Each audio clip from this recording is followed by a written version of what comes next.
Assalamualaikum warahmatullahi wabarakatuh. Perkenalkan, nama saya April Putra Dewandana dengan NIM akhir 114. Di sini saya akan menyampaikan terkait hasil kerja saya yang bertema Asas Lex Specialis Derogat Legi Generalis. Nah, dalam kali ini materi tersebut sudah saya resum, sudah saya rangkum juga, yang dimana materi tersebut saya ambil dari referensi sumber-sumber jurnal yang sudah diteliti absennya. Nah, di sini saya akan menjelaskan terkait pengertiannya terlebih dahulu. Apa itu asas lex specialis derogat legi generalis? Nah, secara sederhananya asas tersebut itu memiliki makna bahwa ketentuan hukum yang bersifat khusus itu harus mengesampingkan ketentuan hukum yang bersifat umum, yang dimana sepanjang keduanya yaitu mengatur objek atau peristiwa hukum yang sama. Nah, dalam konteks hukum pidana kali ini, asas ini memiliki fungsi yang dimana suatu perbuatan pidana dapat diatur dalam lebih dari suatu perundang-undangan. Nah, misalnya perbuatan itu dapat memenuhi unsur dalam KUHP sebagaimana hukum pidana umum tersebut, tetapi juga diatur lebih rincinya lagi dalam undang-undangan khusus. Semisal dalam kondisi yang harus diterapkan adalah aturannya yang bersifat khusus karena dapat dianggap lebih tepat dan relevan untuk mengatur peristiwa tersebut.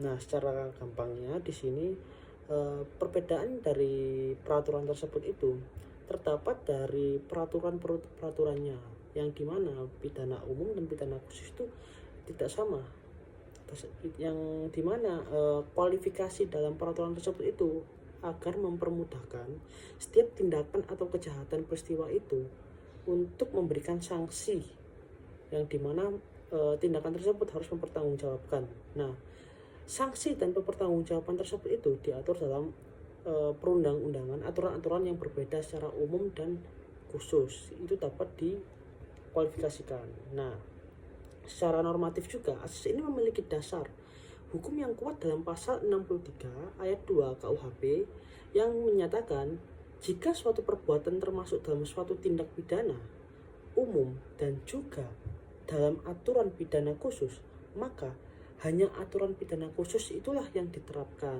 Nah, di sini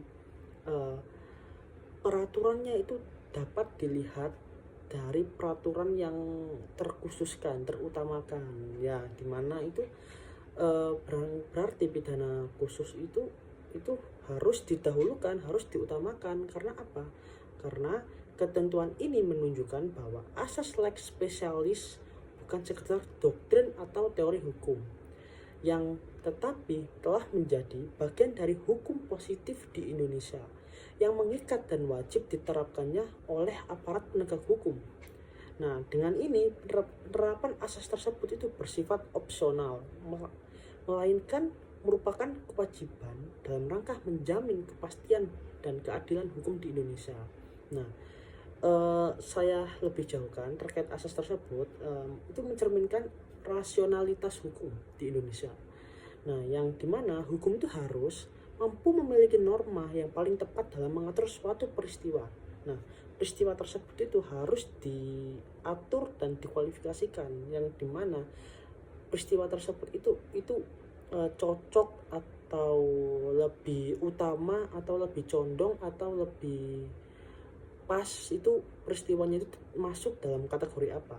Nah, sehingga tidak terjadinya duplikasi atau pertentangan dalam penerapan hukum. Nah, seperti itu. Nah, lanjut sekarang saya akan menjelaskan terkait dasar teoritis dan filosofisnya.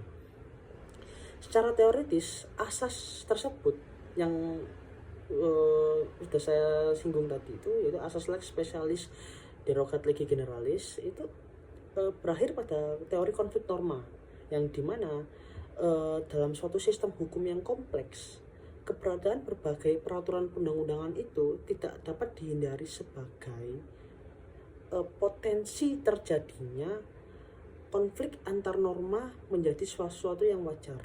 Oleh karena itu, perlunya asas-asas ini itu untuk menyelesaikan konflik tersebut.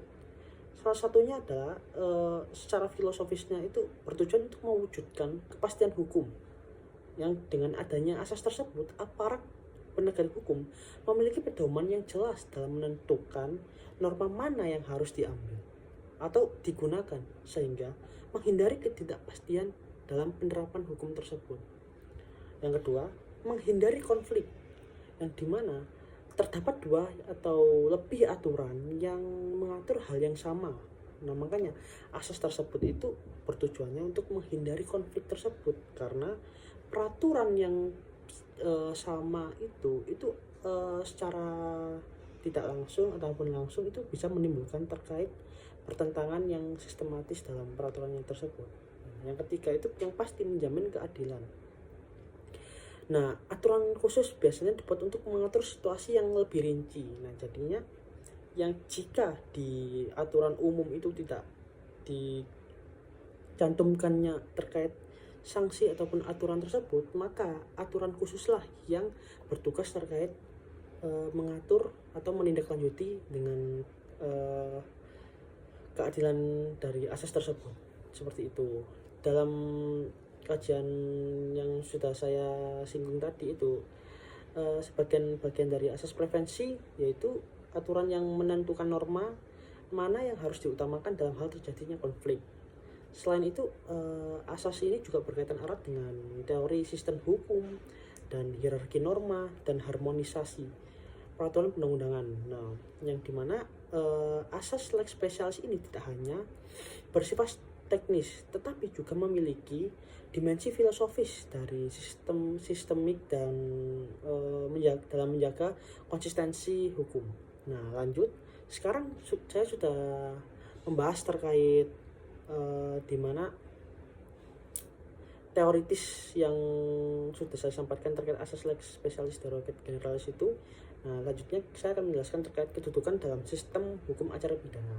Nah, dalam hukum acara pidana, asas lex specialis ini memiliki kedudukan yang sangat strategis. Kenapa? Karena berkaitan langsung dengan proses penegakan hukum, mulai dari tahap awal hingga putusan pengadilan. Yang pertama itu, penentuan hukum itu harus digunakan. Nah, dalam sistem hukum di Indonesia terdapat dua jenis hukum pidana, yaitu pidana umum dan khusus. Nah, dalam kedudukan tersebut, ini kan berkaitan langsung dengan proses penegakannya, ya kan. Nah, mulai dari dari tahap awal hingga putusan. Nah, di sini dua dari penentuan hukum, dua dari jenis hukum pidana itu harus dikualifikasikan dan harus dipastikan yang mana nanti terkait kejadian atau tindak kejahatan peristiwa suatu tindak pidana itu harus dikualifikasikan yang mana nanti tidak akan bertabrakan atau berkesinambungan. Contohnya semisal adanya di pidana umum kayak pencurian, pembunuhan atau enggak penganiayaan. Nah, di pidana khusus tersebut ini adanya narkoba, ITE, dan tindak pidana korupsi. Nah, dalam suatu kejahatan tersebut itu terdapat pula undang-undangnya, yang dimana undang-undang narkoba, undang-undang ITE, dan undang-undang tindak pidana korupsi itu berbeda. Nah, sedangkan yang sudah saya sebutkan tadi dari undang-undang pidana umum itu pencurian, pembunuhan, terus penganiayaan itu di undang-undang yang sama tetapi dengan pasal yang berbeda. Nah, seperti itu. Dalam praktik sering terjadinya perbuatan tersebut itu haruslah memenuhi dalam KUHP sekaligus dalam undang-undang khusus, yang dimana semisal kayak narkotika itu kan ada dimana kejahatannya itu kan ada yang penyebarannya atau penggunanya. Nah, di situ harus dijelaskan yang mana itu kondisi tersebut itu yang cocok untuk terkait UU tersebut. Nah, asas lex specialis itu berfungsi sebagai pedoman untuk menentukan hukum yang mana yang harus digunakan, seperti yang sudah saya sampaikan tadi. Nah, hal ini itu penting karena undang-undang itu khusus biasanya itu mengatur yang lebih rinci, terus mengatur unsur delik yang spesifik, memiliki unsur yang spesifik itu yang sudah saya sebutkan tadi, dan mengandung prosedur khusus dalam penegakan hukum. Nah, lanjut, tahapan sistem dari peradilan pidana itu asas lex specialis itu diterapkan dalam suatu tahapan sistem peradilan pidana, yaitu yang mana yang pertama itu ada tahapan penyidikan, yang pasti itu harus menentukan terkait pasal yang akan tindak dari sejak awal itu, karena kesalahan dan penerapan pasal tersebut dapat berdampak pada keseluruhan proses hukum. Nah, di mana pasal tersebut harus dijelaskan dan digunakan dengan tepat seperti itu. Yang kedua, tahap penuntutan dari JPU tersebut itu memiliki peran yang menentukan dari dakwaan tersebut.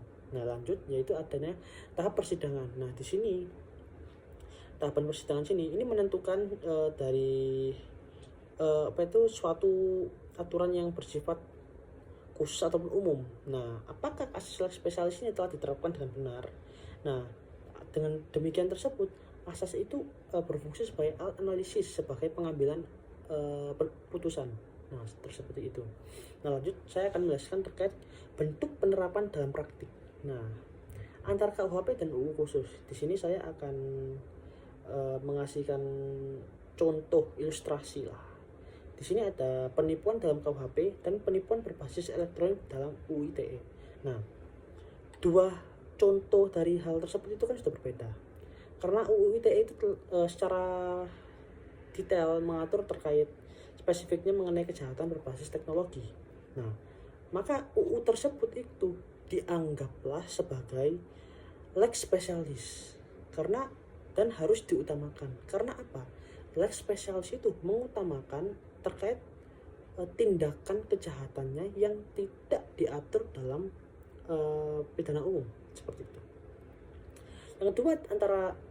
Yang kedua tadi itu antara undang-undang khusus itu, dalam praktik yang lebih kompleks itu konflik tidak hanya terjadi antara KUHP dan UU khusus, tetapi juga antara sama undang-undang khusus, misalnya UU Perlindungan Anak dan UU TPPO. Nah, di sini UU Perlindungan Anak itu terkait bisa saja terkait yang saya tangkap dan saya baca itu terkait tindak perdagangan juga, tapi dengan anak yang sebagai objeknya. Terus kalau di TPPO ini sebenarnya tidak perdagangan perorangan, tetapi tidak dalam kategori anak dewasa. Nah, kalau misal perlindungan anak itu juga dapat dikategorikan nanti sebagai perdagangan orang. Kenapa? Karena dia kan masih anak-anak dalam kategorikan UU Perlindungan Anak gitu. Keduanya ini bisa mengatur perbuatan yang sama, sudah saya sampaikan tadi, seperti eksploitasi anak. Dalam kondisi ini penentuan lex spesialis ini menjadi sulit untuk memerlukan analisis terhadap ruang lingkup peraturan dan tujuan pembentukan undang-undang seperti itu. Nah, lanjut saya akan menjelaskan terkait dalam peradilannya. Nah, dalam peradilan tersebut ini perkara anak ini KUHP-nya itu bersifat umum, sedangkan UU SPA SPPA itu bersifat khusus. Nah, dari UU SPPA itu mengedepankan keadilan yang restoratif, diversi, dan perlindungan hak anak. Nah, kenapa? Karena itu harus diutamakan. Dalam praktiknya itu masih ditemukan penerapan KUHP yang menunjukkan lemahnya implementasi dalam penggunaan asas lex spesialis. Nah, di sini ini kan asas lex spesialis ini kan sangat penting ya dalam menentukan dalam putusan tersebut. Nah, makanya dari sinilah ini adalah kelemahan yang sering digunakan terkait konflik itu. Nah, yang selanjutnya saya ada syarat penerapan asas lex spesialis. Nah, agar asas itu dapat diterapkan secara tepat, ini ada beberapa syarat yang perlu saya sampaikan terkait syarat tersebut. Yang pertama itu mengatur objek yang sama. Nah, di sini kedua norma itu harus mengatur peristiwa hukum yang identik ataupun serupa. Nah, yang kedua adanya konflik yang pasti itu pasti dalam penerapan terkait asas tersebut. Nah, kalau misalnya tidak ada konflik, pastinya kan kita tidak mungkin kita bisa menentukan peraturannya apa yang sanksinya seperti itu. Yang ketiga adanya perbedaan tingkat spesifikasi. Nah, tingkat yang mana yang cocok untuk terkait suatu norma tersebut, ataupun norma mana yang harus lebih rinci ataupun khusus. Nah, yang keempat itu ataupun yang terakhir ini tidak bertentangan secara prinsipil. Norma tersebut itu tidak boleh bertentangan dengan prinsip dasar hukum yang sudah tertulis dalam ataupun tercantum pada peraturan yang ada. Jika syarat tersebut itu sudah terlaksanakan, maka asas leg spesialis itu dapat digunakan untuk terkait menentukan putusan tersebut. Nah, saya ini juga mencantumkan terkait permasalahan dalam praktik ya. Nah, meskipun secara teori itu sudah jelas terkait penerapannya, tetapi permasalahannya itu terkadang adalah juga terkait kendala tersebut. Nah, yang pertama ini ada inkonsistensi regulation penegak hukum. Tidak semua aparat memiliki pemahaman yang sama, sehingga terjadi perbedaan penerapan. Nah, di sini kan sudah saya terangkan tadi kan, yang dimana dalam mekanisme terkait peraturan normanya itu berbeda sebenarnya. Nah, makanya terkait peristiwa yang sama dan dan UU yang terkadang itu ada hampir juga yang sama, itu harus mempelajari atau mendetailkan terkait UU khusus ataupun umum yang dapat digunakan terkait permasalahan ataupun peristiwa kejadian tersebut, seperti itu. Dan yang kedua itu overlapping regulation. Nah, ini banyaknya undang-undang yang khusus itu yang menyebabkan tumpang tindih terkait pengaturan tersebut. Nah, di sini kan seperti kayak di yang sudah saya jelaskan tadi terkait perlindungan anak dengan TPPO itu. Nah, itu kan sebenarnya kan tumpang tindih. Karena apa? TPPO itu sebenarnya itu mendefinisikan itu terkait tidak pidana perorangan dengan tidak ada batasan umur. Tetapi kalau misal perlindungan anak itu hanya anak saja yang dilindungi, seperti itu. Nah, walaupun itu perlindungan anak, tetapi biasanya itu eksploitasi anak itu dijatuhi terkait pidana khusus leg spesialis tersebut, seperti itu.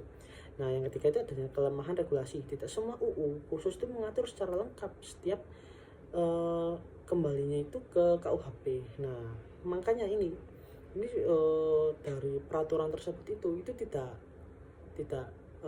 dipastikan bahwa UU dan peraturan tersebut itu lengkap secara sistematis, seperti itu. Nah, yang keempat itu faktor praktisnya. Nah, penegak hukum itu sering memilih pasal yang lebih mudah untuk dibuktikan dan memiliki ancaman pidana yang berat. Padahal lebih mudah dibuktikan itu tidak dipastikan bahwa itu juga mudah dibuktikan gitu. Karena spesialis pun ini juga seharusnya itu mudah juga untuk dibuktikan. Karena apa? Peraturan yang membedakan antara umum dan pidana khusus itu agar memperinci keadaan ataupun peristiwa tersebut. Nah, terkait tindakan sanksi ancaman pidana yang sudah dilakukan itu akan kembali pada orangnya masing-masing. Walaupun ancaman pidana itu yang dimaksudkan udah lebih berat, tetapi kalau misal orang tersebut itu tidak merasakan lebih berat, itu balik lagi ke orangnya, seperti itu. Nah, ini saya juga ada urgensi dalam hukum acara pidananya, yaitu ini penting karena menjamin terkait kepastian hukum, yang pertama. Yang kedua, menjamin keadilan. Yang ketiga, efisiensi penegakan hukum. Dan keempat, mencegah over criminalization. Nah, ini yang dimana menghindari penerapan ganda itu dalam artinya gitu. Nah, sekian penjelasan yang sudah saya sampaikan. Ini sudah cukup 18 menit. Nah, ini juga akan saya tampilkan terkait hasil dari resuman saya. Sekian, wassalamualaikum warahmatullahi wabarakatuh. Baik, setelah penjelasan saya tadi itu, ini adalah materi resuman yang sudah saya buat untuk mempermudahkan saya terkait pengambilan penjelasan atau pembahasan penjelasan. Nah, ini ada pengertian, dasar teoritis, kedudukan, serta bentuk dan penerapan dalam praktik, syarat, serta urgensi. Nah, di sini ini yang tidak saya baca, ini adalah kesimpulan sama penguat lah analisisnya dalam semua jurnal, ke 6 jurnal, 1, 2, 3. Nah, kan ada 6 jurnal yang saya ambil. Nah, seperti itu. Terima kasih.